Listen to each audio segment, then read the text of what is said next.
I spent over 100 hours this past week going through and rewatching every single fight in My Hero Academia in order to rank each one of them from the absolute worst to the absolute best. Will your favorite fight be in the top 5, or will I shatter your hopes and dreams by not having the same opinion as you? Well, the only way to get your answer is to sit back, relax, and enjoy the video. Alright guys, for our first and worst tier, we have the 6th level, the trash tier. For a fight to be at this level, they have to somehow personally insult me to some degree. So, for the absolute worst fight in the entirety of My Hero, drum roll please, we have the 5 versus 4 of Kaminari, SOOOOO, Kirishima, Koda, and Shinso versus these random Class B students. Oh my god. Okay, first of all, let's just get the obvious out of the way. The beginning of Season 5 was a genuine affront to God. We had to sit back and watch every single team fight against our will. And obviously, like, they know we don't care about the majority of the characters, so did they appease us by at least making them short and sweet?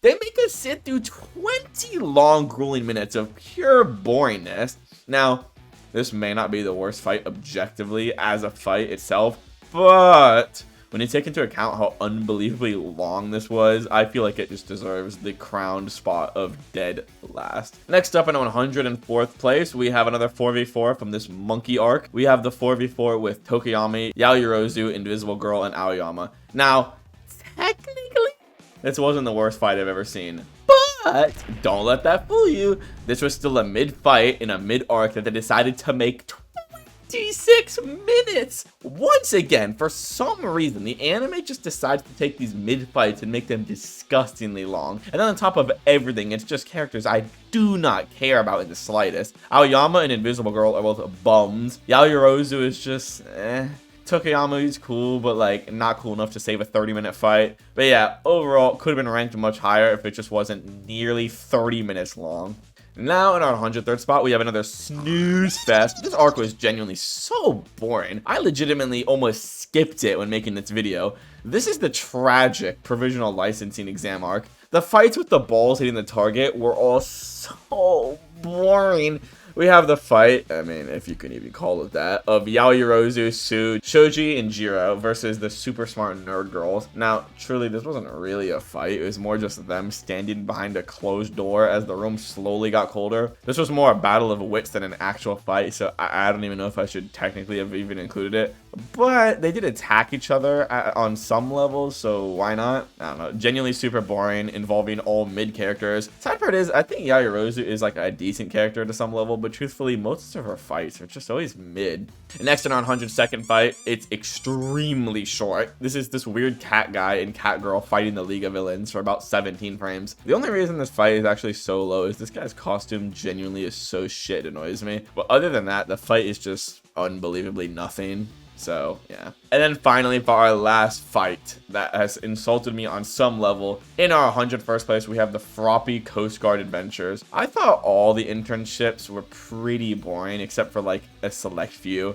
And when I had to sit through a 7-minute scene of Froppy dealing with these goofy Coast Guard characters, I was losing my mind. First of all, once again, I don't even know if this should be a fight because it's like 6 minutes of yapping and then like 15 seconds of actual fighting. But I just remember like initially on my first watch, I was so bored that like I just had to include it.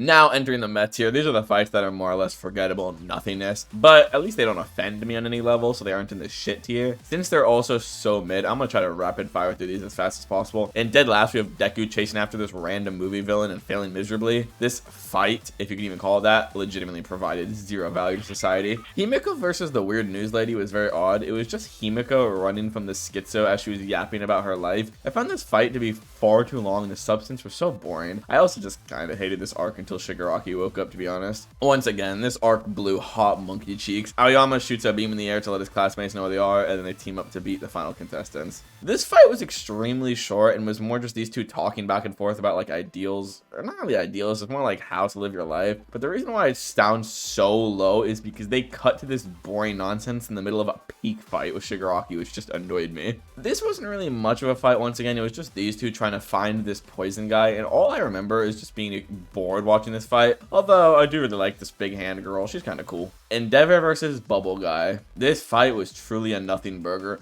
although I gotta give it at least some credit because Endeavor's cool. This was from the second movie, I believe, and I mean, it was fine seeing everyone work together to fight this guy, but overall, it's just extremely forgettable fluff. Mid-fight from a mid-arc, the only saving grace is it has Godoroki in it. It was kind of neat to see Sue outsmart the teacher with Dark Shadow, but, you know, still super mid. Watching Dark Shadow go fully crazy for the first time was cool, but this fight was like 0.7 seconds long, so, you know, meh. Listen, I tried.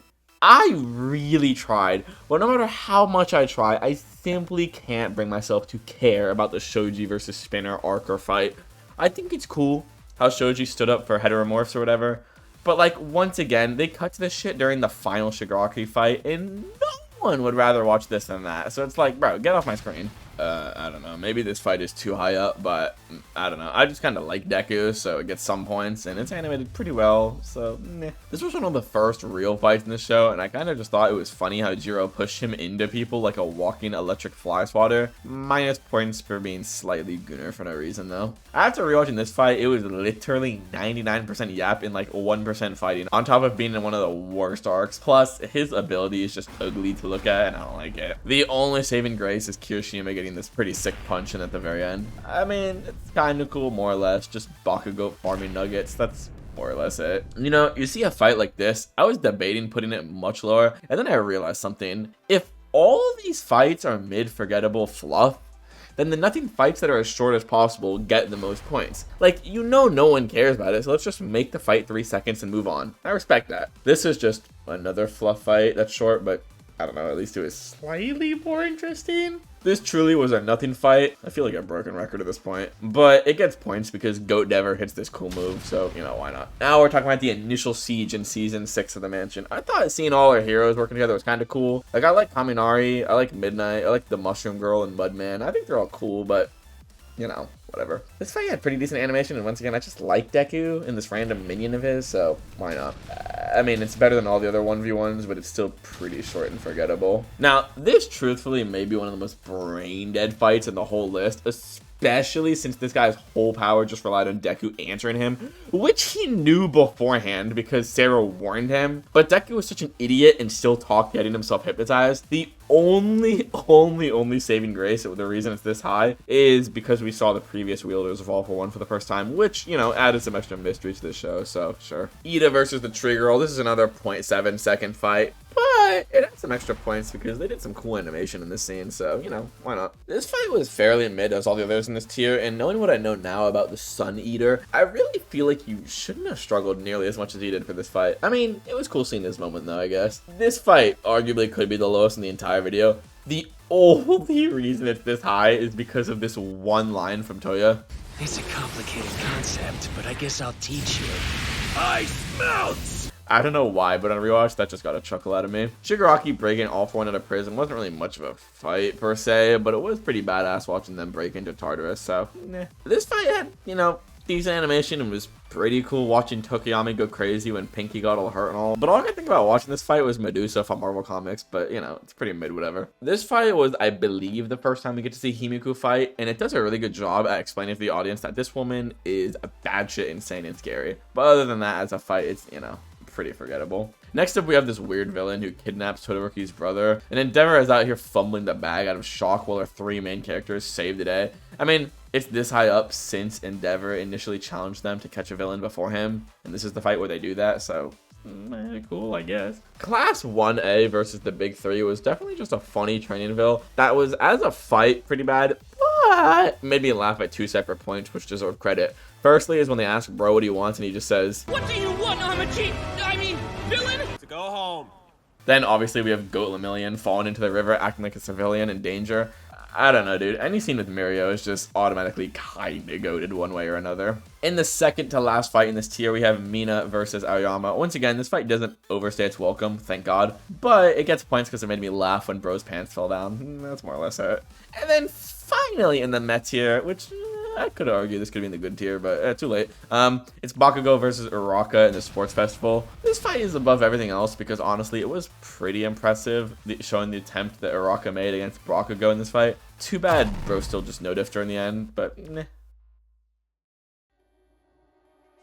Alright guys, we are now in the good tier. These are the fights that you look at and go, well, good. They either have slightly good writing or slightly good action. You probably remember most of these fights to some level, but they weren't that special. First up is the very end of the League of Villains attack in Season 3, and it's the final attack against Dobby and Compress. Truthfully, this is like a 2-second nothing fight. The only reason it's in the good tier is because of what it meant for the plot. Them actually capturing Bakugo was kind of crazy on first watch. Now, in our 6th, 7th place, it's kind of ironic for our meme number of the year, we have Deku versus Gentle. I don't know why, but like Gentle as a character grew on me. I think it's because he kind of becomes Giga Chad in the later seasons. I'm giving him a little more leeway than most, but you know, I don't care. It's my video. Next up in 66th place, we have Bakugo versus Kirishima. This fight is just another one of the basic 1v1s from the second season, but you know, I'm giving it extra points because I really like both these characters, and you know, it is slightly more substance, I guess. Now we must go back to the accursed 4v4 Class A versus Class B arc. This is Deku's 4v4. Truthfully, as a fight, this one was extremely boring actually compared to the other ones, but you know, you gotta give it some credit because this is the first time we get to see him using other users' quirks, which is cool. But like, dude, if you remove that scene, the other fights are really boring. This was the first fight in the third or fourth movie, I can't really remember, and it truthfully was pretty badass the way they just deploy him like a nuclear bomb from the back of the truck. Watching him just farm these random jailbreakers was cool, but you know, it was a pretty quick nothing fight, but it gets extra points because of how hard he's aura farming. Next up, we have Bakugo and Deku versus 9 in their first meeting with one another. It was definitely scary watching this random schizo use multiple quirks like All For One and just absolutely no-diff these two. And you know, it was good build up for the final fight. Now in 62nd place, we have Deku versus Muscular, the rematch. Obviously, their first battle was super intense, being a near death match for both of these guys. I can't exactly say the same for the second matchup. Deku more or less ended this fight in one punch. The reason it's this high is because everyone remembered how much of an extreme diff the first fight was, so this was a good fight to really show the audience how far he's come, being able to no-diff him now. This match was super short, thank God. But in that short time span, we were able to see Todoroki's quick thinking abilities, and we also got to see Goat Ida hitting a crazy crushing kick from above. Overall, short and sweet fight, didn't overstay its welcome. Now in 60th place, we actually have the very first fight in the entire show. I put it this high because it's a good at what it was trying to do, which was explain to the audience how the world of quirks and heroes operate. So, you know, overall good intro, and once again, it did not overstay its welcome. Next in 59th, we have Todoroki and Bakugo versus these random two goons in the first movie. I mean, not too much to say. Once again, it's just two of Class A's goats absolutely putting belt to ass on these monkeys. I truthfully just love watching these two fight, especially Bakugo with his howitzer impact. That shit is so tough every time. Next up, we have something super similar with another Bakugo and Todoroki movie 2v2 in the most recent movie, I believe. It's these two versus these like weird teleporting dudes. One of them was teleporting, one of them had like telekinesis, I think. This fight was funny because they realized that they can only teleport to what they can see. So do you know what their genius idea was? Let's just giga nuke everything so they can't find a place to teleport to, and you know, it worked. Next up, we have the final act of the Shigaraki Awakening fight. I didn't think it made sense to label multiple episodes as just one fight because there's different sections to the fights. So what I did was I took this massive battle and split it up into like 3 or 4 parts. This is the final part after Deku beat his ass and Bro was just left on 1 HP trying to escape with Makia. Once Best Genius and Mirio came in the fight, it was honestly dragging at this point. Like once Deku beat his ass, he should have just escaped right then and there. But they dragged this fight on for like another 1 to 2 episodes. The pacing really started to drag. Other than that, though, we do get to still see our Goat Genus and Lemillion, so it's like cool. I just wish they wrapped up this ending of the fight a little faster. Next up, it's not really much of a fight as it's a show of power, but it's Goat Might one-tapping the sludge monster in the first episode of the show. I really like this scene because it displayed to the audience the true power of the #1 hero, and you know, it was just a great intro for All Might. Now we have true peak. We have Kirishima versus Iron Kirishima. I don't know why this fight was just funny to me, so I just have to rank it this high. I love how they have the exact same power, but seemingly only share the same one brain cell as well. Both their tactics just involve monkeying in at full power.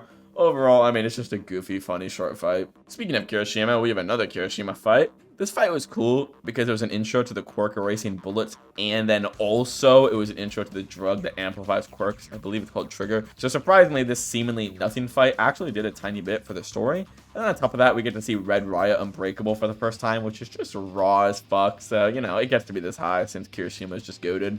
So once again, like I said before, certain fights are split into multiple fights, if that makes sense, like sections. This is the top heroes versus the high-end Nomus when invading the doctor's lab. I don't know, this battle seemed kind of underwhelming. When the Nomus were first showing up, it seemingly took all the top heroes going absolutely nuclear just to deal with, like, one of them. And then right now, there's a lot of, like, mid-heroes who are able to stand up to them, so it just didn't really make much sense. Although there still are some cool moments in the scene, mainly Mirko and Endeavor carrying these bots. That being said, the ending of this fight was pretty cool because it seems like they won in preventing Shigaraki from being woken up, but, you know, we know how that turned out. Now in 52nd, we have Deku versus Lady Nagant.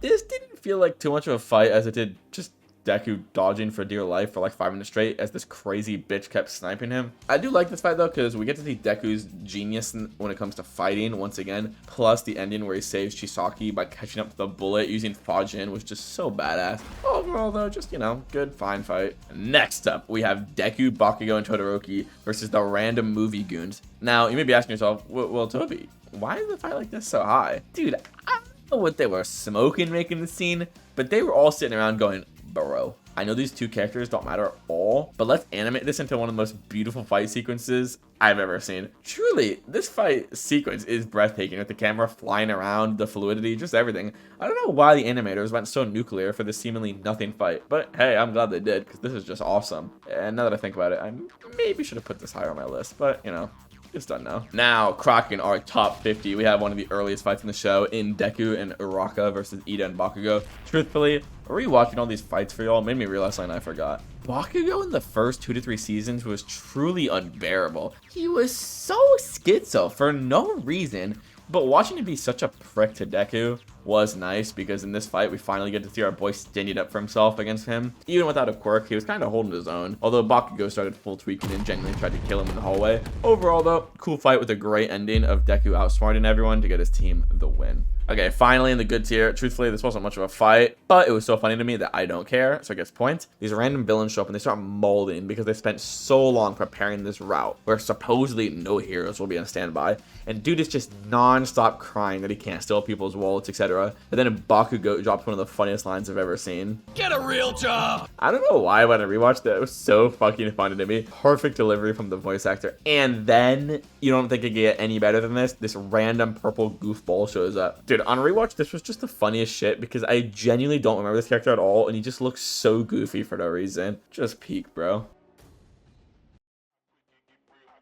And now moving forward, ladies and gentlemen, we are in the great tier. These are the fights that genuinely provide something of actual value or were just super fun one way or another. Starting off our great tier is actually surprisingly from the 4v4 arc. This fight had a lot of great moments in it. First of all, I like the Mudman guy. I mean, I found him cool. On top of that, we got a lot of good Ida moments in this fight, using his turbo blasters and his legs. But the person who definitely steals the spotlight here is Todoroki. Watching him push past his limits, literally going hypernova against Metal Kirishima was just so raw. This is made of pure metal and is super resistant to pretty much any temperature and still couldn't handle the smoke my boy was putting out. Now in 47th, we have Ida versus the goated support girl. Okay, Mei Hatsume.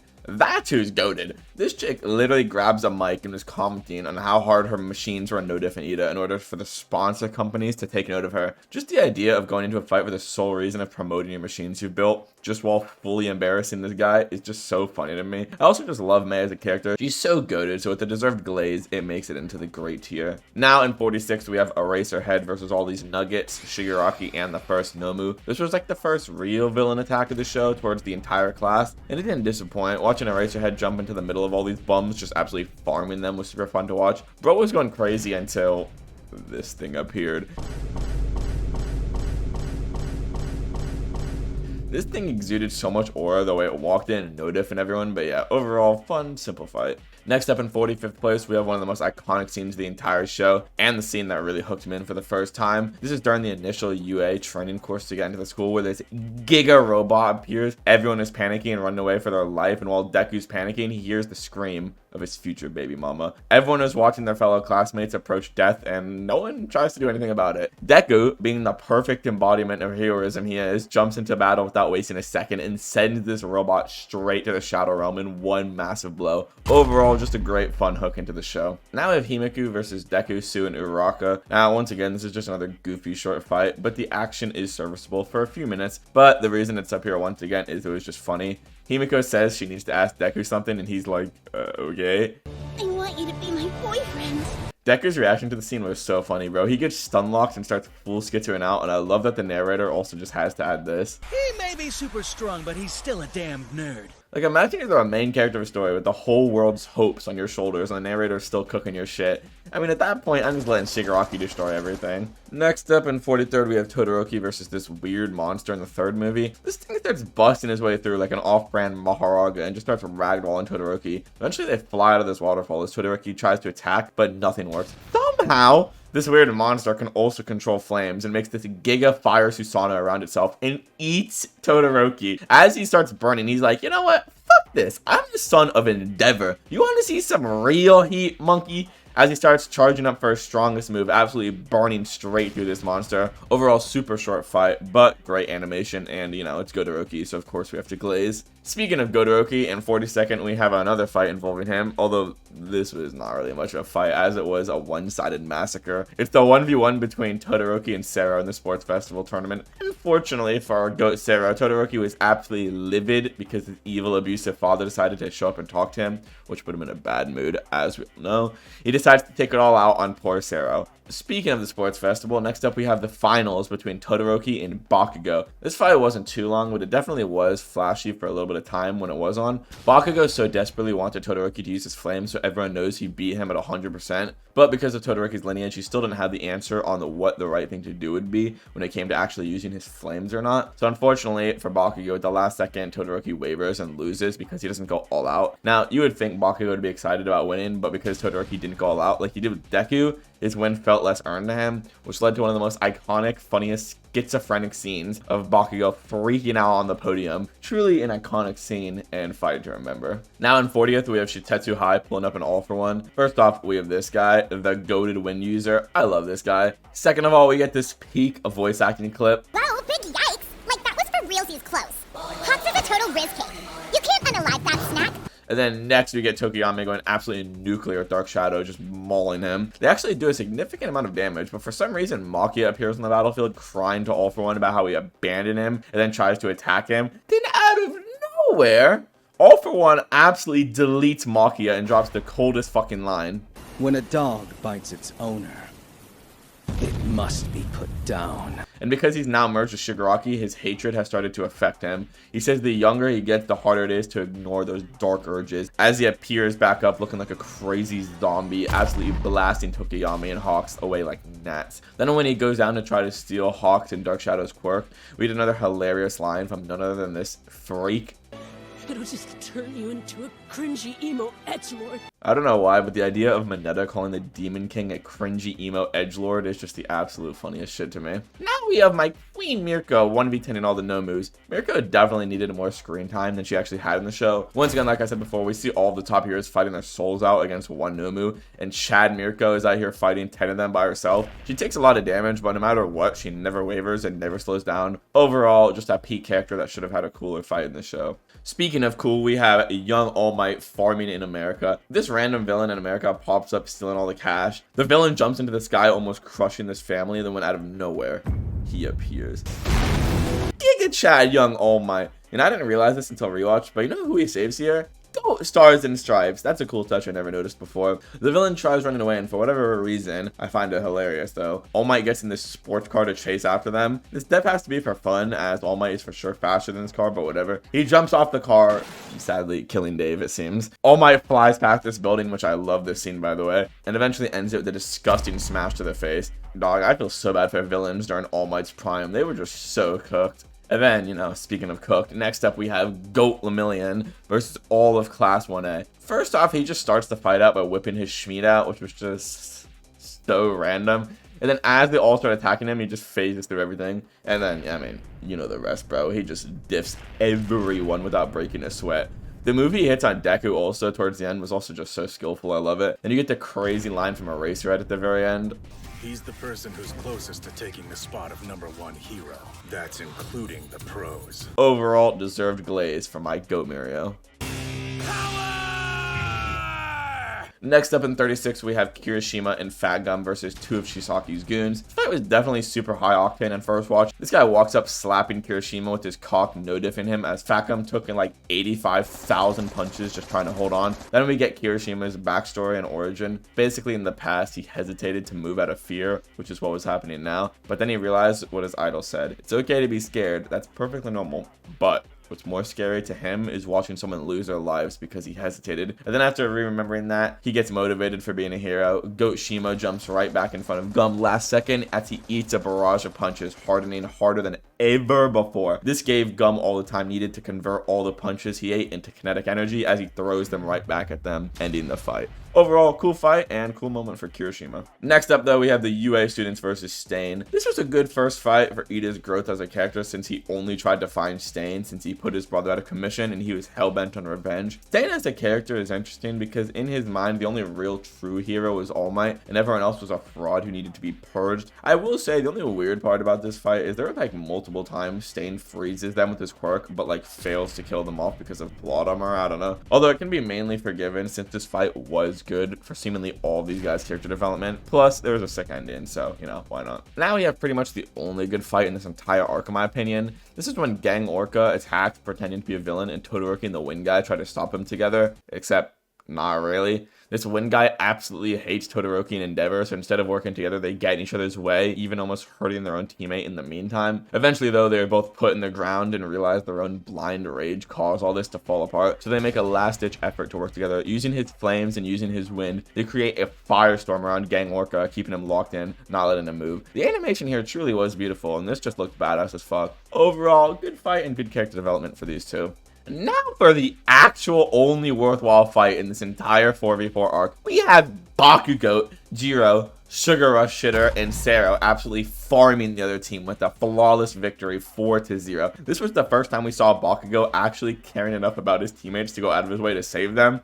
And he also tells them that if they are in any danger, he will save them. But even bigger than that, he tells them that if ever he's in danger, they need to save him. Him finally taking a step back to be a little more humble for once was just great to see. And once they all worked together, the other team had a genuine 0% chance of stopping them. They got absolutely diffed. And this fight was so peak because of the character development. Next up though, in 32nd place, we have Hawks versus Twice, and you know, eventually Dobby as well. Now as a fight, this truly wasn't too special, but what makes it so good is the dialogue between Twice and Hawks. Twice is heartbroken to learn the guy he trusted in was actually a double agent the entire time, tricking him. And I'm not gonna go too much into detail about it for this video because I wouldn't know how to word it or express it amazingly here. But Twice is one of the best written and most tragic characters in this entire show. You could probably make an hour-long plus video talking about him. But yeah, just great fight because of the emotion behind it. Now, another League members fight to the death is Himiko versus Uraraka. Finally, Uraraka understood what Himiko felt the entire time and desperately tries to talk to her after realizing all the pain she's gone through her whole life just because of what her quirk was. She's another amazingly written character where her quirk made her show affection by sucking the blood of anything she loves, but obviously to the average person it makes her seem insane as she's ostracized from society because her way of being happy is rejected.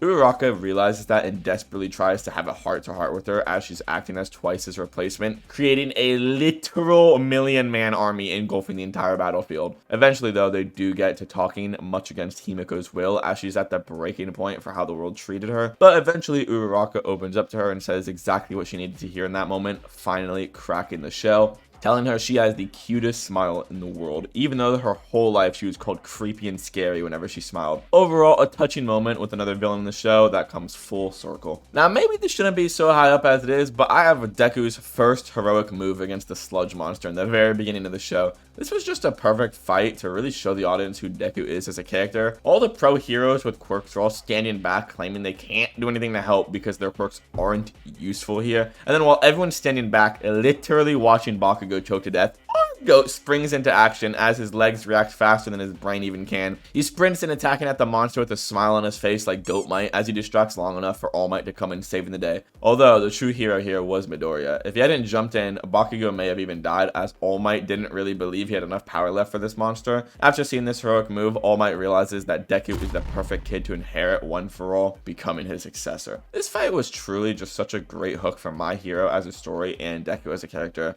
and that's why it's our final fight in the great tier. Now, ladies and gentlemen, we are moving into the amazing tier. These are fights that either have super good writing behind them or are just straight peak action. Because remember, this is a ranking fights video at the end of the day. Now, our first fight in the amazing tier, we have our 3 main goats versus Dark Might Part 1. This is from the 4th movie. This fight wasn't really anything too special from a writing point of view, if at all. It was just super hype action-wise. The My Hero movies always have peak animation for their fights, and this fight was definitely just sick as fuck. Now, in 28th, we have Shigaraki Awakening versus Destro. This is the first fight in the show where Shigaraki as a character actually feels like a threat on some level. He goes to an awakening after being pushed by Destro, which causes his quirk and all of his natural abilities to skyrocket. Destro, who is obviously super powerful in his own right, was even at the mercy of Shigaraki. He comes to the conclusion at this moment that all he really wants is fucking destruction. His quirk awakens as he starts destroying everything around him, laughing like a schizo freak. The buildings, the ground, the guy's armor, anything ever coming in contact with decay is just vanishing. And best of all, Shigaraki goes from his monkey Karen blue haircut to his Chad white-haired goat form. Overall, cool fight, but even cooler awakening for Shigaraki, actually making him a viable threat for the first time. Next up, we have a random Dogman versus Todoroki, Kirishima, Ida, and Sue. When they first started setting up this fight, it seemed like it was going to be another just, stupid whatever, nothing fight. Then it actually starts and you're like, oh, okay, cool. The animation's actually kind of good. They're getting some good licks in. And out of nowhere, Dogman evolves into Giga Dogman, shooting fucking hyper beams from his mouth. Then Goat Ida turns the corner, distracting the monster with this super sick sequence of him just dodging everything. Then we see Kirishima and Todoroki pulling up. Kirishima tanks the hyper beam while using his Unbreakable as Todoroki springs into action. He jumps towards the monster. Sue restrains his hands to the tongue as he literally goes colder than he's ever gone before, legit freezing the monster from inside out. Overall, a surprisingly sick fight with some beautifully animated scenes. Now in 26, we have Bakugo pulling up on these 2 schizo blade wielders. When you first see these guys, you just assume they're going to be some pushover weak villains, and out of nowhere, they start actually landing some hits on Bakugo, and you're like, wait, hold up. These guys are kind of tough. Literally all of them start flying around like fucking crazy as the camera is sprinting from angle to angle, following the movements. The animation during this fight went crazy, and I'm happy they did, because Bakugo always deserves peak fights. Eventually, though, Bakugo blows up the massive stone pillar, literally crushing these guys in the process. It's at this point, it seems Bakugo barely won the fight at a pretty high diff, considering how much damage he took.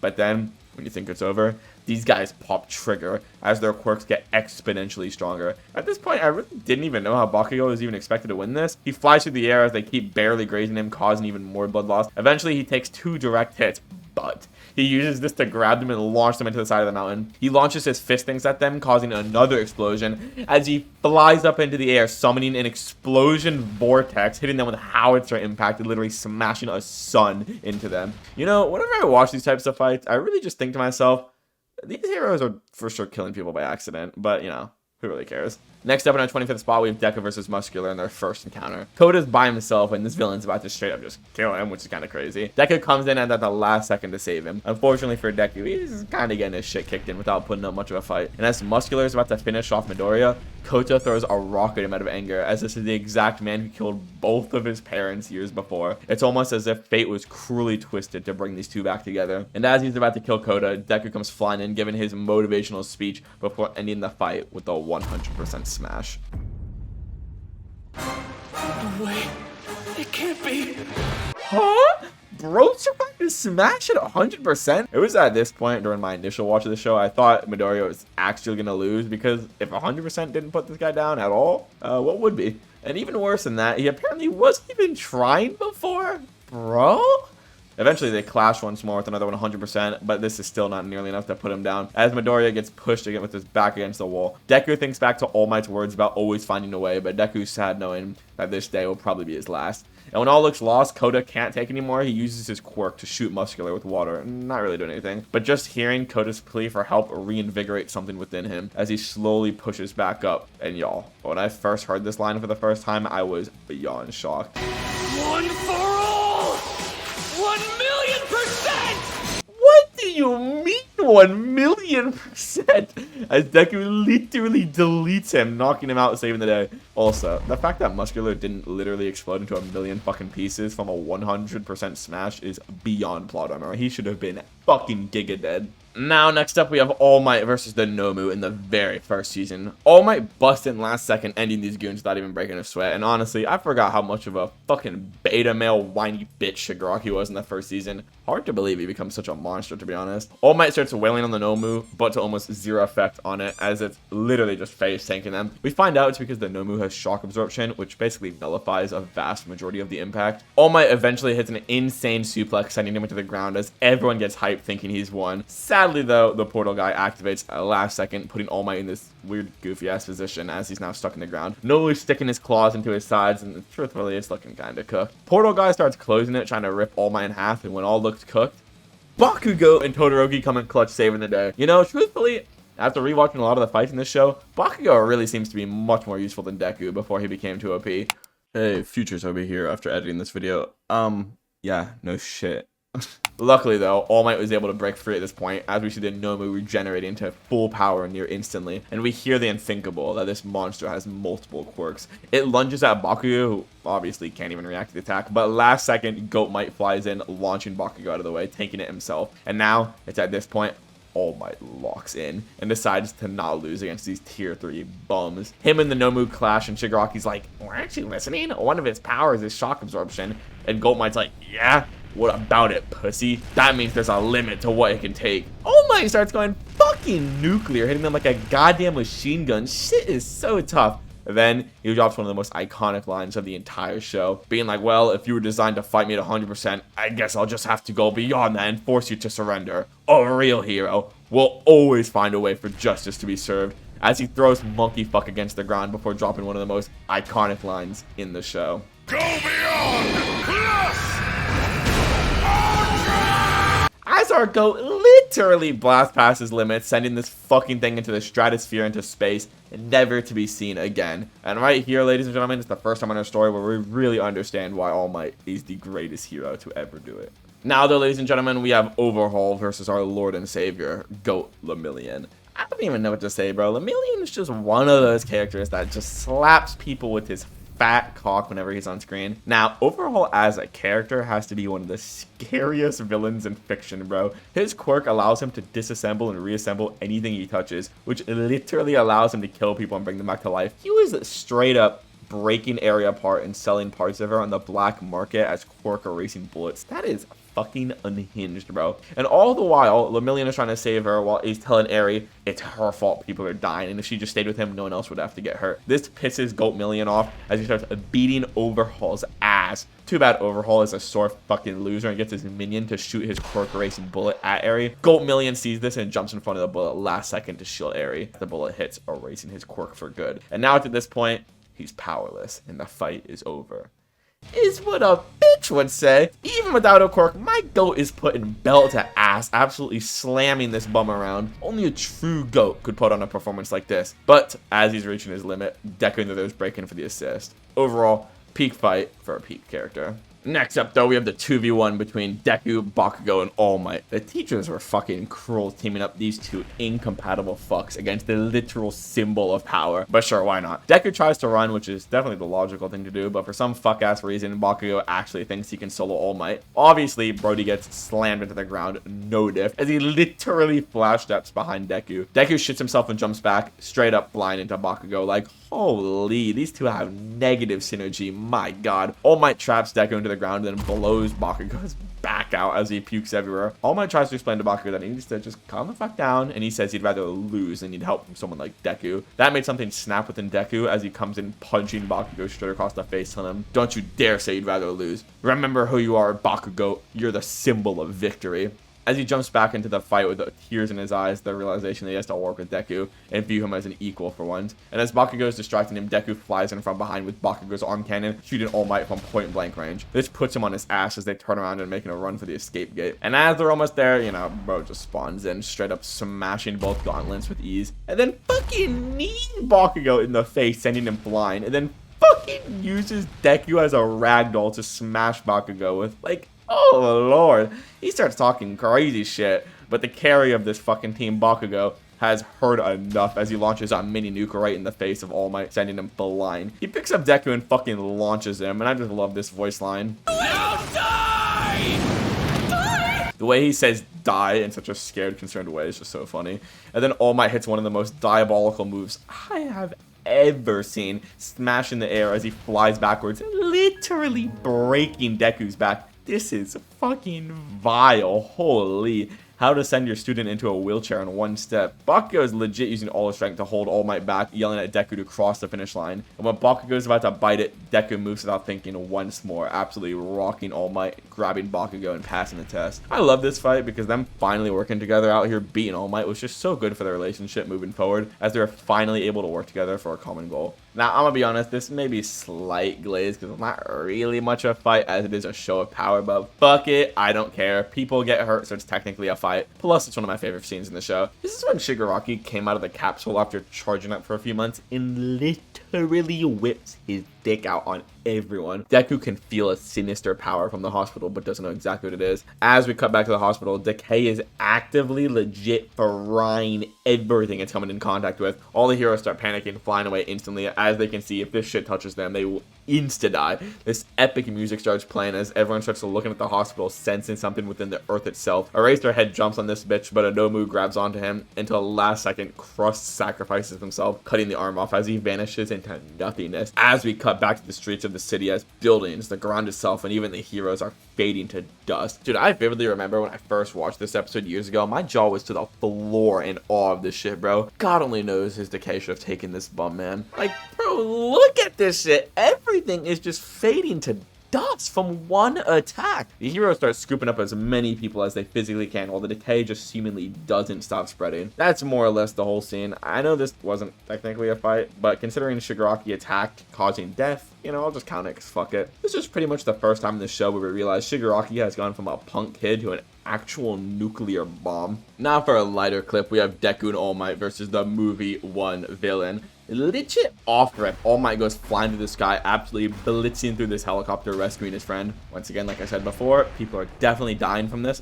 but whatever. But when all looks good, out of nowhere, All Might gets blindsided as this guy steals the professor back. Basically, this villain is like Magneto, more or less. All Might goes for another attack, but is easily deflected. And that's at this point where shit is not looking good. All Might keeps getting pushed back and is basically at his limit for the day, but, you know, limits don't mean much to a goat like this guy. But as it's looking bad, once more, Todoroki and Bakugo come in saving the day as per usual. All Might gets motivated as he starts smashing through these metal things, getting even closer to the villain. But sadly, even with the booster's power, he still doesn't have enough oomph left in the tank in order to beat this guy, as we find out the terrible news. All for One gave this guy multiple quirks in order to fight even harder. Eventually though, Deku steps in, saving All Might as they realize they gotta work together in order to end this monkey once and for all. They both start running into battle at full throttle. The animation, the fluidity, the movement, everything is starting to get cranked up to max as we get one of the most hyped scenes of these two breaking their way towards the boss until they are inevitably side by side. The villain summons this Giga Metal Cube until they smash through it with a double Detroit smash.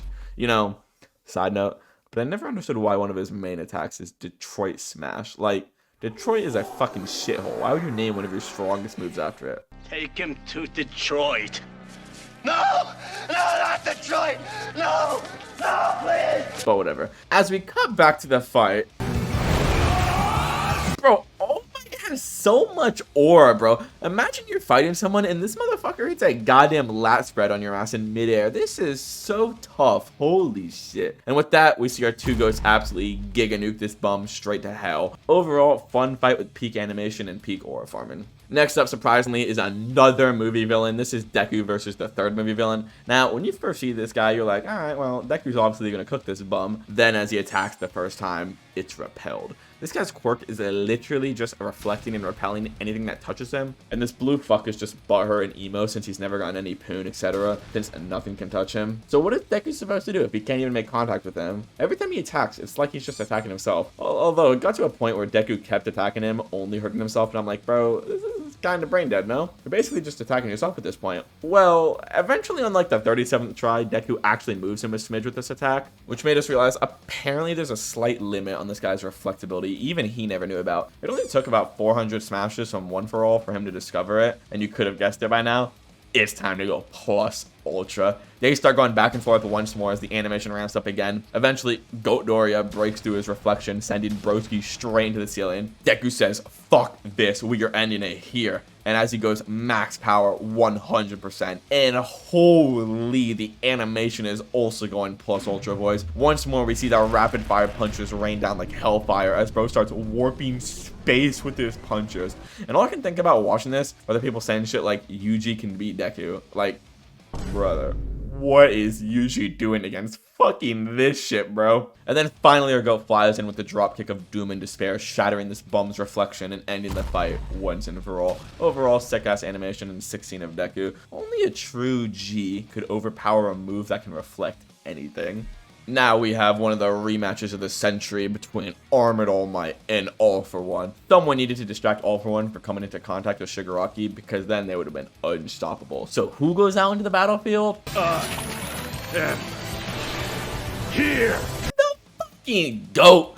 Everyone's panicking though, because at this point All Might is completely quirkless and going against the Demon King, which would mean sudden death, but nah, bro. Straight out of a scene from Transformers, our GOAT All Might suits up in this Giga armor ready to face off against All For One. As we get this peak ass panel of their faces side by side, and holy shit, this is so goddamn tough, bro. All Might the only person in the show to still exude aura even without a quirk. He starts using all of Class 1A's quirks with his tech just going in hard. Then to add insult to injury, bro's hitting him with the most diabolical lines in history. Man, this is kind of shameless! Here I am in my 50s, beating up an utterly helpless young man! They go back and forth some more, but it was kind of inevitable as he would get the shit kicked out of him eventually. Although, All Might realizes his attacks have had an effect on him since he's rewinded even more than before. And at this realization, one of my favorite scenes of All Might looking absolutely insane, starting to schizo laugh, which is just so raw, bro. I can't even. Eventually, All Might lures him into this alleyway where he sets up a surprise attack. Once All Might hits him and he shoves his tail into his throat like some kind of weird hentai scene and starts blasting him with ice, keeping him in place. And once this plan to stall reaches its critical point, All Might activates this Giga Satellite using Aoyama's quirk to literally fucking Giga Airstrike All For One. This does so much damage, he rewinds to a literal child, but sadly for All Might, this still wasn't enough to put him down for good. But right before All Might gets killed, In all those years ago, Everyone bleeds the same color.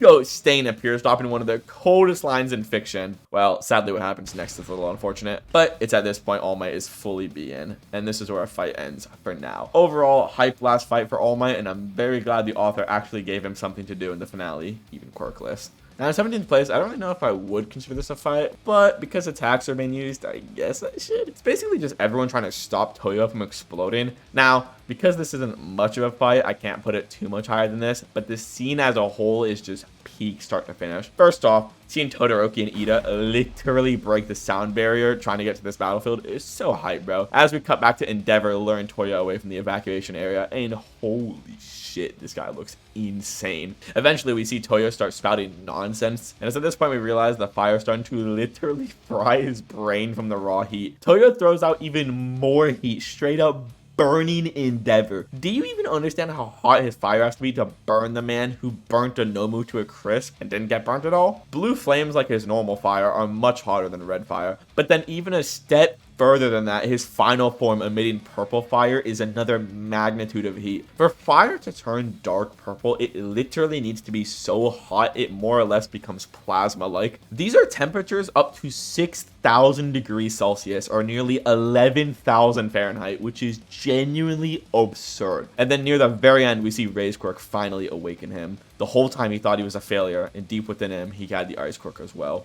This is what is most likely keeping him from becoming goop after literally emitting the purple flames of death. Eventually, Endeavor grabs onto his son as he intends to fly both them into the sky so the explosion won't hurt anyone. And then when it looks to be too late, Rei appears, blasting both them with her ice, trying to save everyone. Sadly though, the heat is still far too intense for even an ice user, and she starts burning terribly all over. Then even more surprisingly, Toyo's siblings both come in, blasting him with even more ice as they're also just getting burnt to shit. As we see him starting to hallucinate seeing himself with his family happy once again, he starts regretting his choices he's made up to this point, realizing he should have just came back to his family, which is truly a sad scene. But then we cut back to Ida and Todoroki running back into the fray trying to save the day, as we see this small child drop the hardest line of all time.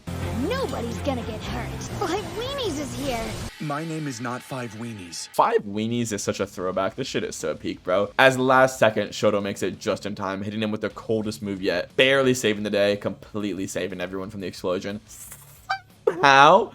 Toya is still alive from all this, if only barely, as Endeavor crawls over telling him he should have gone to Shikoto Peak to watch him all those years ago, as we see Toya for the first time in years let out a single teardrop from his empty eye socket one last time. Alrighty now, ladies and gentlemen, we are finally at the moment all of you are waiting for, the legendary tier. These fights were either peak action, peak writing, and at the very top of this list, a mix of both. Can I still catch up to you? So without further ado, at 16th place, we have all of the heroes versus Shigaraki in the coffin in the sky. Off rip, Shigaraki tries to destroy the ground, but this place was specifically tailored just for him, as the floor keeps fixing itself to counteract against his decay, and when he tries to fly back, he gets shocked from the walls, the coffin in the sky. UA's greatest attempt at containing him. Unfortunately, Deku got nabbed, so now it's just Mirko, Bakugo, Genus, and some extras. Bakugo Blast Bro, and my sexy, beautiful queen Mirko comes flying and rocking this monkey back. Eventually, he gets butthurt trying to use his quirk, but then, obviously, as before, they already had Eraserhead and Monoma on standby, both using Erasure on him. Monoma shit-talking and mocking Shigaraki was so fucking funny, bro. Unfortunately, Shigaraki locks in, realizing he can now grow his body even bigger, straight up clapping Mirko in an instant. So, even without a quirk, once again, he's still just a monster. I don't know why though, eventually Mirko and Bakugo start arguing, and this was straight up such a funny scene because Mirko is literally just Bakugo with a vagina. Yeah? You wanna have a go right here, Bunny Wabbit? Fucking Bunny Wabbit is such a diabolical line. I love it, especially considering they're on the same team. Nevertheless, the fight continues against the CGI clusterfuck, but it seems that no one's getting anywhere. Bakugo gets tired of Shigaraki's yapping as he morphs into his final gun form, absolutely filling bro with holes as everyone jumps in to help him. Bakugo uses his ultimate move, Howitzer Impact. But unfortunately, Bakugo's attack does pretty much the same as tickling his balls and does nothing, as he's thrown away like a sad used cum rag. And with Bakugo out of the fight, it's up for the big three to step in and give it a try. Lemillion says Shigaraki doesn't understand since he's never had any friends, and someone, not Shigaraki nor All For One, responds. Miku and Tomo said I was really nice, and Moon always barks to go on walks with me! I've got plenty of friends! This was one of the most schizophrenic outbursts we have ever seen, and all it tells the audience is that Deku was right, that there's a crying child still in there. Shigaraki's like, alright, fuck this, let's just finish the job we came here to do. But while he's focused on Bakugo and Genus, Amajiki is charging up for his final Giga attack, mixing literally every animal together possible, and with just enough time to charge up, he fires, absolutely melting through Shigaraki's defenses, smashing through him. Obviously, this wasn't going to work at all, as he just tanks it, no problem. But with all this bullshit out of the way, we go to the actual reason this fight qualifies to be in this tier. Bakugo's awakening. He had been carefully studying Shigaraki's moves, waiting for the time to strike. I've got to defeat him. Right, Izuku. As he flies into battle, perception blitzing Bumraki and nuking him in the face. Maiko is going absolutely crazy, dogging on Shigaraki as we get one of the best quotes in the show. Can I still catch up to you? Then we cut to Bakugo talking to All Might as we get this beautiful scene of Bakugo asking for his autograph before the unfortunate ending of this fight. As rain starts to fall, Genus goes to check up on Bakugo and his heart has stopped. It's a terrible day for rain. This was truly a tragic scene on first watch, but don't you worry folks, because my Go always gets his get back. Gear shift! Overdrive! Next up though, we have literally right after the 16th fight, Deku flying in hot, smacking Shigaraki with his dick coming in to help. Unfortunately, he was a bit too late, and at the sight of everyone down, Deku snaps, going into his rage mode once more. Luckily though, Goat Mirio once again comes in clutch, calming Deku down, making sure he doesn't succumb to rage once more. The fight starts as the sick-ass soundtrack hops into high gear. And speaking of high gear, Goat Izuku is about to unveil his newest power, Gear Shift, as he flies right in front of Bumraki, absolutely giving him one of the most devious backshots in history. Izuku Midoriya is operating at 120% of his potential, putting on one of the most glorious light shows in history. Deku smashes him to the ground once more with a quintuple Detroit smash as he continues putting belt to ass on this fraud. all the while getting his ass beat. The previous users of All For One come out to shit talk bro right to his face, which was just so peak. And eventually using the Faja he started up plus Gear Shift Overdrive, he hits Shigaraki with one final massive punch. Overall, peak fight, peak light show, but the reason it's so low in this specific tier is there isn't that much writing behind it. And I know their fight continues after this, but so much yapping in episodes pass in between their next fight that it just made sense to split it once again. This is my final Now for a much lighter fight, we have Deku and Bakugo versus the movie 2 villain, 9. I will say out of all the 4 movie villains, this one definitely felt like the hardest fight, difficulty-wise. Bakugo and Deku get to scrapping it low-key.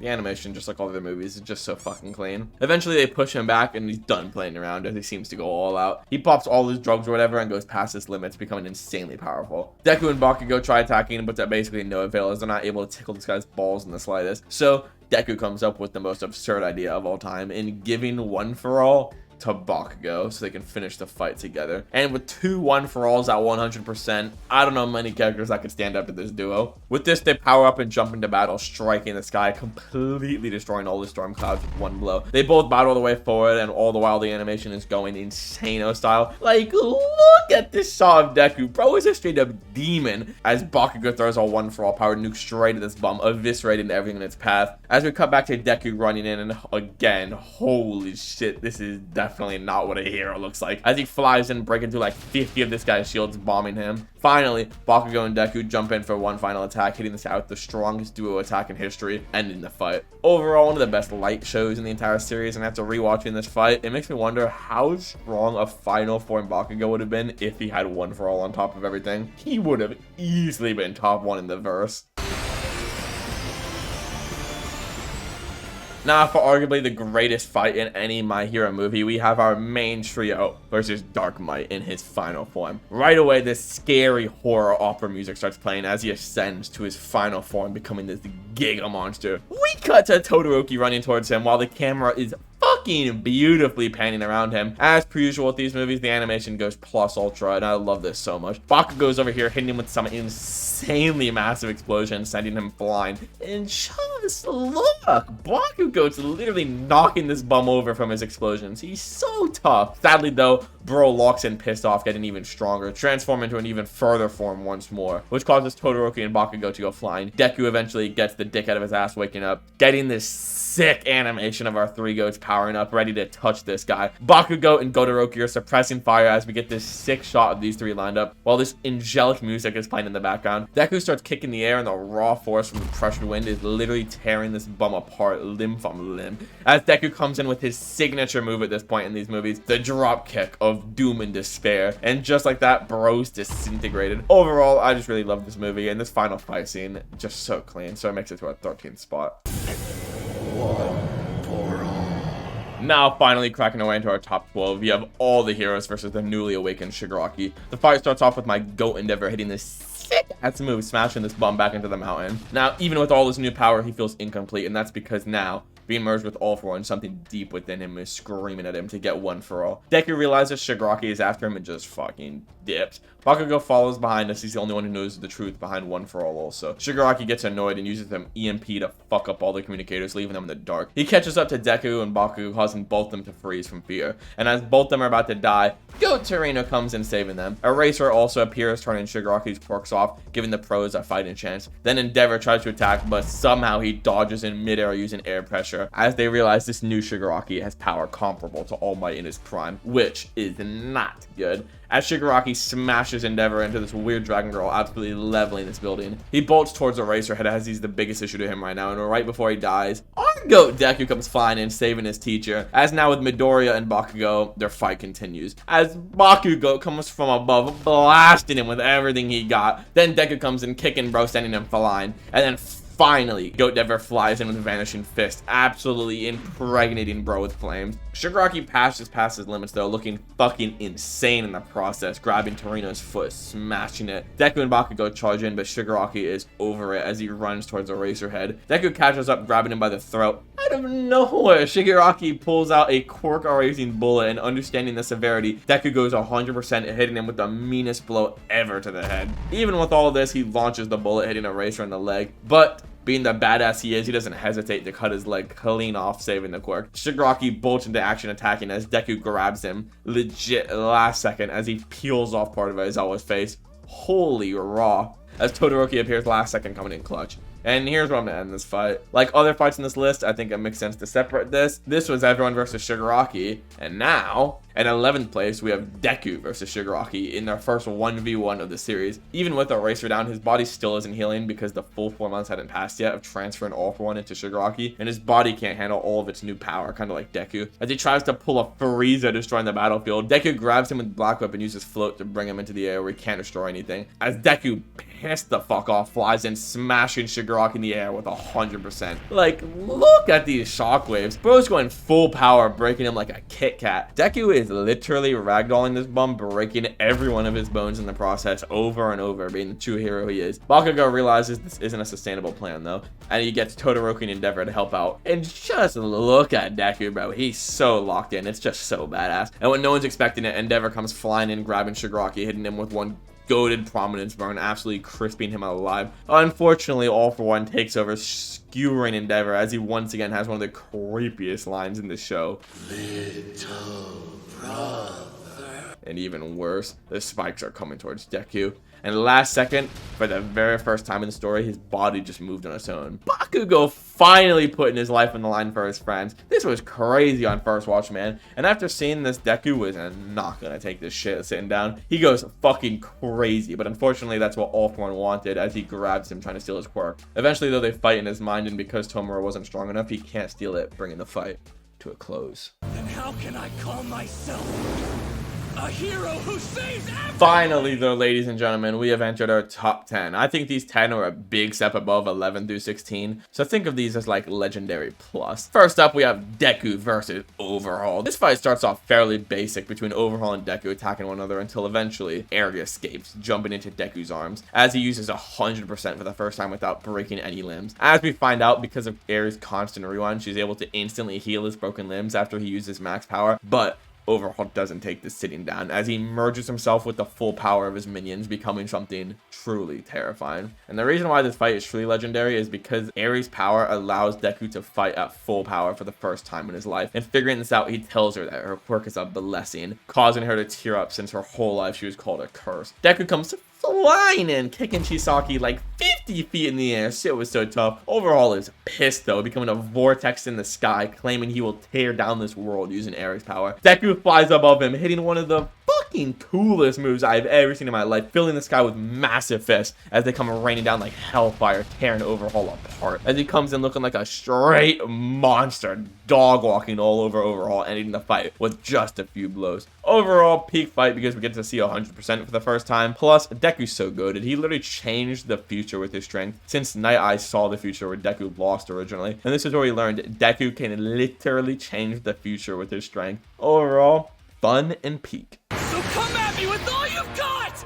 Now flying our way back to the very start of the series, I would say this is really the fight that put My Hero on the map to anime fans, as this episode was definitely much greater than anything before it. Fight starts and off-rip, Todoroki shoots ice at him and Deku flicks it away, badly breaking one of his fingers. It's at this point in the story, Deku has like zero control of his quirk, and whenever he uses it, something will shatter. Once more, Todoroki shoots ice just for him to nullify it the same way. And once again, the same thing happens, as for a third time we realize this is shaping up to be a battle of attrition. Eventually though, after figuring out Deku's plan, he charges him as Deku barely dodges. Deku has his back against the wall, so he says, fuck this, we're using the whole arm, sending a crazy gust of wind through the arena, throwing Todoroki all the way back. Although seeming to be a stalemate, Deku is running out of limbs to attack with, all the while Todoroki is starting to freeze up. Now, I haven't mentioned it, but as you know, Todoroki has the flame quirk and he can use it to counteract the frost effects, but he's refusing to use it in order to reject his abusive father. But when all looks lost for Deku, he once again stays strong, hanging in there, breaking his already broken fingers even further. To fight through pain this immense, one must have insane mental fortitude. Deku starts shit talking Todoroki that everyone here is giving it their all, and it's inexcusable for him to only fight using half his strength. This pisses off Todoroki as he charges in trying to end it, but Deku's one step ahead, hitting him with a mean-ass gut punch. They clash some more to the point Deku can't even make a fist anymore, hitting a diabolical move to use his cheek to launch the attack. Deku continues to give Todoroki a speech about how if he truly wants to be a hero, he can't keep holding back, which causes Todoroki to remember his origins.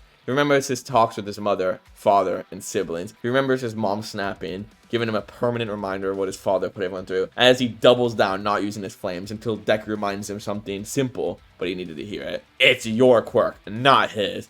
And he fully remembers he does truly want to be a hero deep down, regardless of his heritage. And coming full circle, the words Midoriya spoke rang true, reminding Todoroki that it's how he chooses to use the power that's important, not where he got it from, as he activates his other side for the first time. A tear rolls down his face as he finally feels free from his own blood. As they both charge up for their final ultimate attack, we get this insanely beautiful animation as they fly in, colliding with one another, putting an adrenaline-filled ending to the match. Overall, this is the fight that really got me hooked into the show for the first time. Peak writing, peak animation, and just peak everything. Intercontinental Cruise Punch!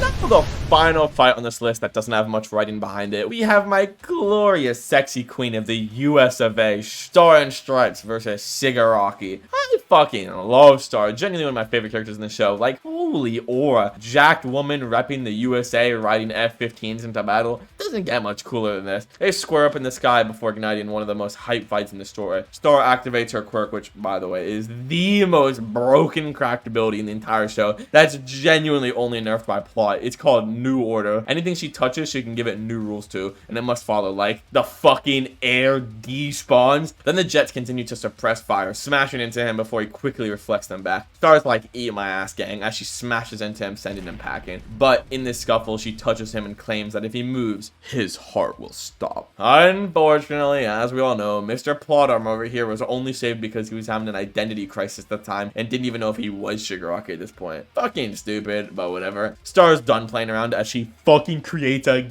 Giga Susanoo of herself to aid in battle, as she hits bro with a fucking prime Tyson uppercut. Then she claps him like a bug before grabbing more lasers from the F-15s, creating a spear of light, impaling him through the earth. My god, marry me already, Pookie. The US sends over its nukes that she grabs out of the sky and retargets them into an intercontinental nuclear punch. Literally one of the most tough scenes I've ever witnessed. Seeing Endeavor look over to see this massive explosion was just so cool. Unfortunately, Shigaraki dug deep underground to survive the explosion, if only barely. He comes out looking like a fucking zombie just before launching on Star, stealing her quirk. And when it looked completely lost for the entire planet, the craziest twist happens.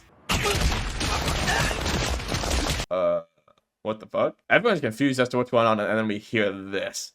New Order will rage against any other quirk it encounters! My goat! This was such a hype twist on first watch, because whenever anyone dies to him, it's kind of just all for naught because he can just insta-regenerate. So before going down, she actually thought of something that would inflict permanent damage, as we see New Order absolutely going berserk within him, destroying everything in its way, as the pilots back her up, blasting him with lasers once again. But we cut back to Star, saluting her boys before fading into the wind. And if you didn't cry here, you may as well just be a robot with no emotion. Overall, legit one of my favorite fights in the entire story. Goated fight, goated characters, just goated everything. Wounded heroes really are the most frightening animals. And next up though, ladies and gentlemen, we have my fucking Go Endeavor fighting against All For One. They get to scrapping and both sides are fighting hard and fast. Endeavor's just fucking wailing on this bum while Hawks keeps trying to land hits with no avail. All For One starts provoking Endeavor, mentioning his children, which causes him to schizo a tad too much, losing focus, letting himself get taken out like a fucking moron. Endeavor's on the floor coming to terms with what he's actually done throughout his life. While Endeavor's locking back in, Hawk springs into battle, smashing All For One's helmet over and over into the same spot until eventually it cracks. With his life support broken, they should now have the edge, as Tsukuyomi comes flying in, fully shattering the helmet. Last second, All For One unleashes a massive attack to end them all, but Goat Endeavor comes flying back in, blocking the attack, losing an arm in the process, when we get a flashback to his time on the ground. He sees a past version of himself that's basically just shit-talking him for everything he's become, telling him to remember his origins of why he even became a hero. He says the real villain isn't some psycho, it's his own weakness. He remembers why he truly fights, in order to atone for all his failures throughout the years. Atone for the pain he's caused so many. Burn hard enough to turn everything to ash, in order for the future generation to prosper. Even when losing a hand, he forms an arm made from flame in order to fight with, as he literally is giving All For One PTSD of All Might. He launches him into the ground, as all the heroes start running away, as Endeavor's coming through. He grabs All For One as he starts smashing him through everything standing before them. All For One tries stealing his quirk as he legit just burns his hands with his eye beams, keeping him back. And it's here Endeavor realizes that he can never fully atone for what he's done. So now, for as long as he lives, he will keep being a hero in order to save the future generation as he brings All For One into the sky. Activating Prominence Burn one final time, burning him to a crisp. Overall peak fight as Endeavor finally comes to terms with everything and literally shits on All For One, causing him to activate his last resort and rewind. Our paths will cross. I'll force them to. Now, our top 6, all these fights are a step above everything else. In 6th place, though, for me, we have Shoto versus Dabi, brother versus brother. This fight is one of the best written in the entire show. Endeavor's greatest creation versus his biggest failure. Dabi is straight up one of the best written characters in the show. Honestly, it's probably between him or Endeavor. This Todoroki family is truly something. We get the flashback of Toyo's backstory as he's crying at Shikoto Peak, and his quirk goes out of balance while he unleashes his maximum power without being able to turn it off, burning his whole body in the process. His whole existence was trying to get Endeavor's praise, but the second Shoto was born, he was thrown to the side and ignored. Now older, his body was ready to embrace death at any point, but the only thing keeping him alive was his burning hatred, fueling him to move forward. The music amps up as we cut back to these two getting ready to clash, as Toyo states he will kill Shoto, as Endeavor's suffering will be proof of his existence. He unleashes Hell Spider, hitting everyone before blitzing behind Shoto, rocking his shit. Dabi goes fucking crazy, ripping into Shoto while claiming he had everything, the best training, an ideal body, but he's still weak for relying on others, as he goes insane, launching Shoto into a building. Todoroki comes back out getting ready to lock in. He tells Toyo that yes, his family was a nightmare, but at the end of the day, he was the only one who decided to burn people. As we learn about Todoroki's new technique where it creates cold flames by utilizing both sides of his power, putting his body in a perfect state of balance. He says using his power this way is the only way he can accept himself, regardless of the true reason he was born into this world. He attacks Toya, but unfortunately his new ability gives out, causing him to try to start from the top. Fortunately, the minions buy him enough time to build up his ultimate move once more. Dabi goes crazy, but it's too late as Shoto comes flying in with his flash fire fist, but with ice instead, completely putting out all of Dabi's flames, ending the fight. One of the saddest fights in the show, but with such peak writing behind itself, it was always going to make it this high in the list.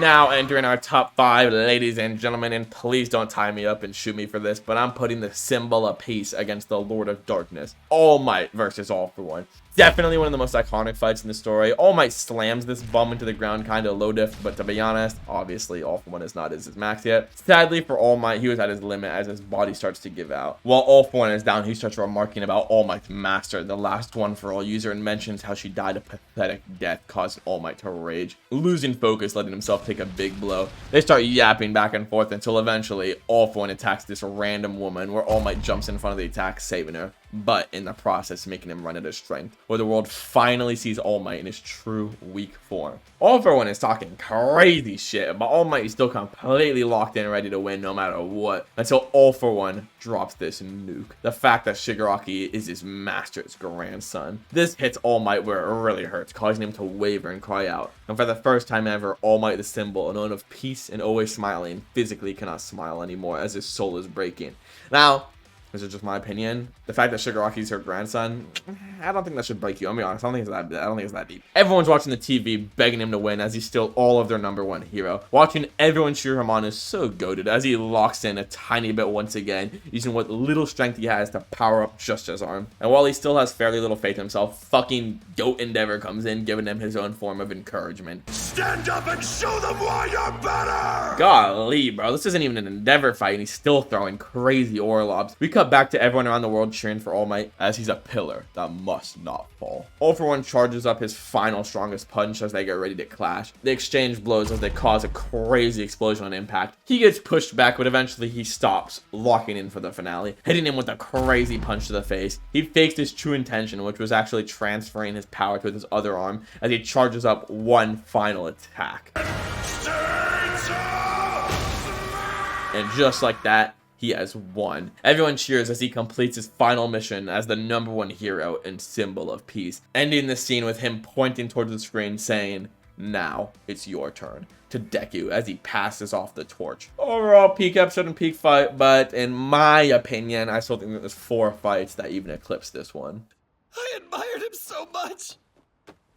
But it's because of me that he ended up losing his power! Now in fourth, we have Bakugo versus Deku. This is straight up one of my favorite fights in the entire show. Now, the actual fight itself is fairly basic, but as all of you who've watched the show know, the emotional moments from this are so special. After years of pent-up emotions, they open up through fighting on their true feelings, where Bakugo doesn't understand why he ended up having to chase after someone who was always behind him in the past. Why did you end up becoming All Might's sidekick? His favorite. Well, I'm the reason he ended up losing his power. And that's at this moment where we realize the tragic truth. Bakugo had been walking around with the guilt of being the one to end All Might. In his mind, if he was stronger and didn't get kidnapped, the symbol of peace would still be around. He's freaking out, and truly, this was the first scene of the show where I really fell for it. For so long, Bakugo was this schizo prick, but watching him break down here in this moment, feeling indescribable guilt, literally broke me. This scene was so brilliantly written, in my opinion, and it's arguably one of my favorite scenes in the entire show. As they continue fighting and venting, Bakugo says, "It's obvious you've always looked down on me ever since we were kids." And you realize part of the reason he was so angry was just a miscommunication. In his mind, Deku offering his hand to help him and following him was looking down on him, thinking he's weak and needs help. But in reality, Deku always followed him for the exact opposite reason, which was he viewed Bakugo as so amazing he wanted to be just like him. This fight was just so peak to watch, but then obviously to top it all off, the writing was just amazing. This fight was peak My Hero, and it was just so great because after being able to vent, this is the first time they're actually able to take a real step in the right direction for a normal relationship. Outgo Plus Ultra! Prominence! Now, entering our top three. I have probably my favorite fight in the entire show, but I couldn't put it at 1 or 2 or y'all would crucify me in the comments. But I have Endeavor versus the Giga Nomu. This is the strongest Nomu we've seen up to this point, and it's a high end, but it also has the ability to think, making it on another level of power. It grabs Endeavor, slamming him into the building before the animation goes fucking insane, spinning the camera around, following Endeavor. He hits him with another Hell Spider, which looks magnificent, shredding this building to pieces, but still just isn't enough to put this thing down. He powers up even more, realizing that against this monster, he can't afford to hold back, as he unleashes Prominence Burn, obliterating it, but it detaches his head in order to dodge the attack. And unfortunately, it attacks back without missing a beat, smashing him in the stomach and face, while we cut to everyone around the country watching the TV, including his family and the students. We cut back to Endeavor on the ground looking defeated. Eventually, he gets up, but, you know, he's quickly knocked down again, as everyone is starting to lose hope, comparing it to the attacking Camino from All For One. Everyone starts to panic as this news lady realizes there's no symbol left, so people will be overrun with fear. As this Chad kid comes in dropping such hard lines. Don't just say whatever you want. What, you think scaring people makes for good TV? Look over there. His flames are still burning, see? You know what that means, right? Endeavor's still alive and fighting for us. Don't say there's no symbol just because All Might's not here. Endeavor's risking his life for our sake. This kid is so fucking goated, bro. This dialogue is such good writing for passing the torch of #1 hero and symbol of hope to Endeavor. As we cut back to Endeavor being stubborn as usual, not giving up, flying towards the beast once more. He goes even faster, pushing way past his limits, chasing the Nomu in the sky in this beautiful light show. Hawks comes in as we see he has been watching over Endeavor for years, as he's the only one who seriously tried to surpass All Might. That level of dedication was inspiring to him. Hawks sends his feathers to Endeavor in order to increase his speed. He catches up with him, hitting an insanely powerful punch, but somehow it's still not enough. Endeavor, still hanging on, starts monologuing. You were created to have multiple quirks, a bioengineered freak obsessed with strength. As we cut back to everyone watching the TV cheering on the new #1 hero, as he brings the Nomu himself into the sky where he won't have to worry about any damages anymore. Villain, I see it. You are me from the past or another future. Burn up, be at rest. I've always hated that damn school motto, but it seems appropriate. Outgo Plus Ultra! Prominence!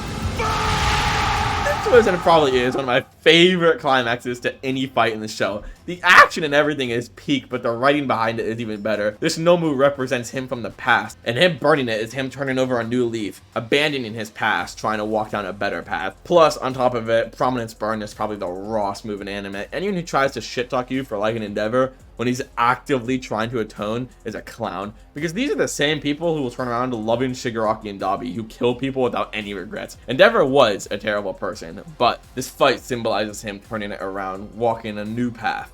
No matter what you've done in the past, genuinely trying to atone for the rest of your life is admirable. The same people who hate Endeavor turn around and love Thorfinn. Think about that for a second. But yeah, overall peak fight, peak character growth, peak writing, peak animation, peak music, just fucking peak everything, dude. Overall, my favorite fight in the show, but I still think there's two fights that collectively people would rank higher. Cause my name is Kashan Bakugan! Now cracking our top two, we have the literal meme of Hydrogen Bomb versus Coughing Baby. We have Bakugo versus All For One. This fight starts off in the most horrifying way ever, with All For One holding All Might in the sky, slowly tearing his body apart while the whole world watches. When all looks lost, our goat comes flying in from the brink of death. Our two goats lock eyes and without saying a word spring into perfectly coordinated action. Deku spins around while grabbing Bakugo in midair and using momentum, explosions, and One For All to send Bakugo at insane speeds flying towards All For One, grabbing All Might once and for all, saving him. Bakugo being the one to save All Might after he thought he was the one to end him previous seasons ago was such a great full circle moment. All Might gives him a tiny piece of his armor as we see Bakugo smile. And this was just such a touching scene, bro. Seeing my baby boy smile like that was just so moving. All For One realizes he doesn't have time for this shit anymore as he decides to just meet up with Shigaraki because the two of them together would be unstoppable. And out of nowhere, Bakugo appears out of thin air, speed blitzing up to him, dropping one of the coldest lines in fiction, saying, "I'm the final boss. Got it, All For One?" He's so raw, bro, as he grabs this monkey's head, nuking him away. Bakugo is flying in the air with fireworks appearing all around him as he's unlocked a new power. We cut back to all four of them hitting one of the toughest panels in the entire show. All For One tries just running away as we cut back to Bakugo once again, just straight up ore farming, looking cool as shit. Bakugo fucking despawns as he's moving faster than the raindrops, catching back up for the second time as he literally is schizo laughing, ragdolling himself across the battlefield, unable to control such monstrous speeds. We get another shot of his aura farming in the sky like Gojo, as if he couldn't get any cooler. All For One is straight geeking, saying he's feeling something deep in his bones with more passion than even when he's facing All Might. And then we realize he's tweaking since Bakugo reminds him of the second user who he hates more than anyone else in this world, since he's the one who got his brother from him. He says it's all your fault, Kudo, and Bakugo's like, "Have you finally gone senile, you bastard? Cause my name is Kachan Bakugo." Oh my god, bro, it's just so tough. All For One decides there's no more time to fuck around as he activates literally every single quirk with the sole goal to get to Shigaraki. He activates Hollow Purple, destroying everything in sight. And when Bakugo is looking to get ran over, he fucking blows All For One up from the inside as he's planted sweat in his mouth from yelling earlier that he detonated later. Such a genius. A single quirk is all I need to beat you. Howitzer Impact.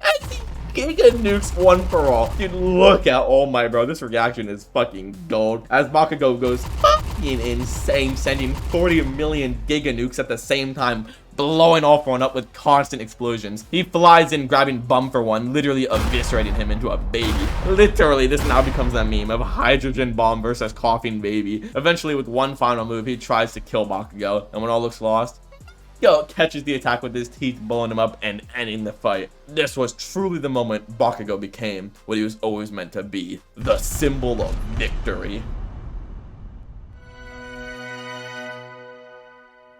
But now, obviously, everyone kind of knew this would be number one, is Deku versus Shigaraki, the final fight. We cut back to where we left off with Shigaraki and Deku flying over the ocean, continuing their fight. They go back and forth for a bit as Deku is trying his absolute best to deal damage without dying in the process. Eventually, though, after more fighting, they realize that they're not going to win like this and need to try something new. That's when the second user comes up with the crazy idea of throwing All For One into Shigaraki so violently that the cracks in his soul would open up in order for Midoriya to beat him from the inside, not out. Eventually, Deku uses Black Whip to pull his body together, looking like a fucking demon, as Shigaraki's like, "You ain't looking too heroic now, are you?" Eventually, Deku lands a fucking heavy blow, sending the first member of One For All into his body, which causes their souls to intertwine a bit, combining their memories. And once more, without wasting a single second, he fucking gives Shigaraki the meanest gut punch in all of history, sending more of One For All into him. Shigaraki is actually taking real damage now and starts to form this scary wall of flesh and hands around him. Deku starts going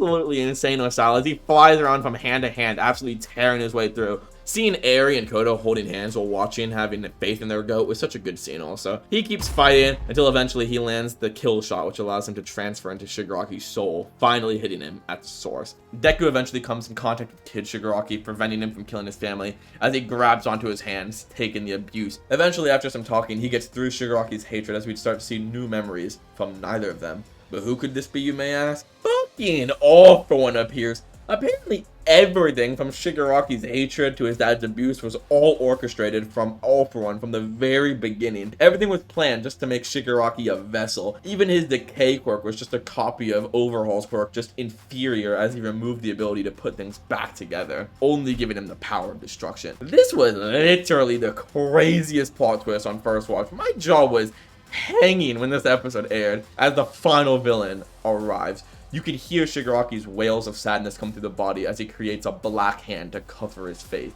as he used to, shutting him up. And even worse than that, this scuffle inside his body when Midoriya lost his arms actually happens in the real world as well. And when all hope looks lost, fucking Zero, Tailman, and Shigarose come in? What? The most ragtag team of shitters coming at the 11th hour. As straight out of a scene from Endgame, all the portals open up with heroes flowing out because they finally got control of this portal, dude. Luckily, Eri broke off her horn to give to Deku, which gives him just enough rewind to get his arms back. This motherfucker All For One turns into the final boss using some weird metal robot quirk causing mass mayhem in the battlefield. But before jumping back into battle, Aizawa gives Deku some medicine, bandages, and an All Might t-shirt from the evacuees. Something about Deku wearing an All Might t-shirt in the final scene is just perfect. We eventually watch as Deku runs through the crowds as his friends constantly watch over him, helping him again and again as he makes his way to All For One. Seeing everyone cheer him on, even the movie characters, was amazing. Even Goat Gentle did his part. Then we get the peak line from All Might saying Deku was always his #1 hero. Perfect full circle moment once again, as All Might was Deku's hero throughout his whole life. And finally, Deku lands the finishing blow, putting an end to All For One once and for all. Or so we thought. He uses some bullshit powers to put himself back together as he refuses to die. Deku's like, nah, pussy, this shit is over. As he flies in once again to end it. Portal Guy comes out of nowhere last second, flying in, protecting All For One. And when it's looking cooked, Bakugo somehow makes it there, flying in at the last second, pushing Portal Bum out the way. And just like that, folks, the world's greatest hero was born, putting an end to the Lord of Evil once and for all. Peak climax to a peak story. But yeah, hopefully y'all like this video. We can like and subscribe because holy fuck, this took a long time to put together. I'm sure I missed some small fights as well, so yell at me in the comments if you'd like. But yeah, I will see you guys in the next one. Peace.